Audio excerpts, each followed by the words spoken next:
Little faith can accomplish great things if it is placed in the great God.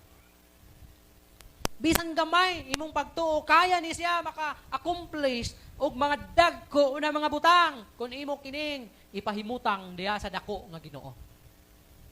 O sa ingon ni Jesus sa liso sa mustasa. Ingon niya kung aduna kay pagtuo nga sama kagamay sa liso sa mustasa. Wala mo liso sa mustasa? Ang mustasa usa ka dako nga kahoy. Pero di ba sa kung nato sabton, kung dako nga kahoy, dako pud ang liso. For example, mangga. Liso ana dagko.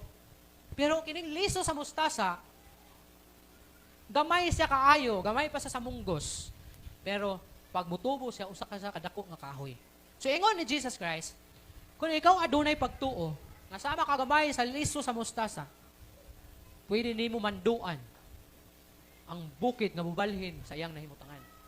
Imagine mo na, grabe ang mahimo sa pag-ampo, bisan unsa ka gamay. Muna ingon riya, bisag gamay imong prayer, mahimo na siyang dako kung imo kanang ipahimutang sa dako nimo nga Dios. We take advantage of that open gate through prayer. Tanawa, in Matthew chapter 18, verse 18 to 20.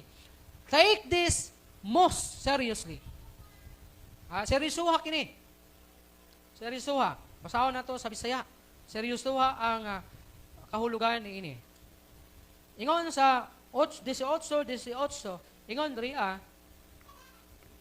sapagkat tinuod sultihan ko kamo, nga bisan unsay inyong bugkoson dinhi sa yuta, dito sa langit ilhon kini nga binukos, ug bisan unsay inyong luagan dinhi sa yuta, dito sa langit ilhon kini nga linuagan. Ug sultihan ko kamo usab, nga kun ang duha kaninyo mag-uyon dinhi sa yuta, mahitungod sa bisan unsa nga ilang pangayoon, alang kanila buhaton kini sa akong amahan nga anaa sa langit. Kay diin may duha o tulo nga nagkatigom sa akong ngalan, ana ako sa ilang kaliwala. Pagka lami hunahunahon, nga sa diha nga kita mag-ampo sa Ginoo, managtapok o mag-ampo sa Ginoo, dili gayod imposible na tubagon ta sa Ginoo. Ang Ginoo mamati kanato. Kay kung say ato ang giila diri sa yuta, ilhon kini dito sa Ginoo nato sa langit. So sigurado kita nga kung kita magkahiusa sa pag-ampo, paminawon o dunggon kita sa Ginoo.